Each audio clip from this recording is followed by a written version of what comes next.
ডাইনিটি বলছে, তোর এত সাহস, তুই একটি রাক্ষসী আমাকে সরে যেতে বলছিস, আমার শক্তি তুই জানিস? দেখ তাহলে তোর আমি কি করি। ডাইনি, তুই দেখ রাক্ষসদের শক্তি কত। তোর মতন ডাইনিকে আমি এক্ষুনি বন্দি করে ফেলতে পারি, দেখ তাহলে।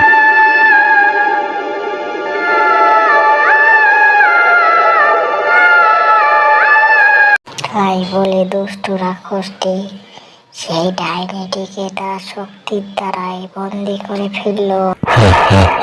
দেখ রাক্ষসদের কত পাওয়ার, দেখলি ডাইনি? তোর মতন ডাইনিকে আমার এক মুহূর্ত লাগলো না বন্দি করতে। হা হা হা হা হা হা হা হা। তোকে যদি আমি আমার দাদা আদি রাক্ষসের কাছে নিয়ে যাই, তাহলে আমার দাদা খুবই খুশি হবে। হা হা হা হা। তুই জানিস না আমার দাদার শক্তি কত। হা হা হা। আমার থেকে দ্বিগুণ। হা হা। ওইদিকে ডাইনি দিদি সব তার মায়া আয়নার থেকে সে সব দেখতে পাচ্ছে যে তার বোনকে সে বন্দি করে রেখেছে এই রাক্ষসটি।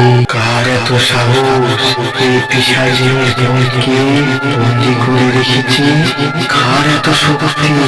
মায়া আয়না, তুই দেখা কে আমার বোনকে বন্দি করেছে। এই তো রাক্ষস তাহলে আমার বোনকে আটকে রেখেছি। ওরা জানে এই পিশাচের শক্তি কত, কোনো ওদের ধারণা আছে আমার বোনকে ওরা আটকে রেখেছে? ওর তো খুব সাহস। না, আমায় যেতে হবে আমার বোনের কাছে, না হলে তো ও বুঝবে না পিশাচিনীর বোনকে সে বন্দি করেছে। আমি চাইলে একটু এখান থেকে আমার বোনকে মুক্তি করে দিতে পারি, কিন্তু না, আমি যাব আমার বোনকে যে বন্দি করেছে তাকে সহজেই ছাড়া যাবে না। ওই রাক্ষস, তুই কেন আমার বোনকে আটকে রেখেছিস? তুই আমাকে চিনিস?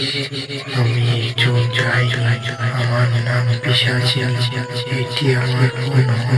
তুই কেন আমার বোনকে তুই আটকে রেখেছিস? তুই জানিস আমার শক্তি কত? তোর মতন রাক্ষসকে আমি ধ্বংস করে দিতে পারি। তোর দাদা আদি রাক্ষসকে বলে দিই এই এলাকাটা পিশাচিনী ডাইনি, বুঝলি? এই এলাকায় ঢুকলে আর আসতে বাড়ি যাবি না, বুঝলি? চলে যা।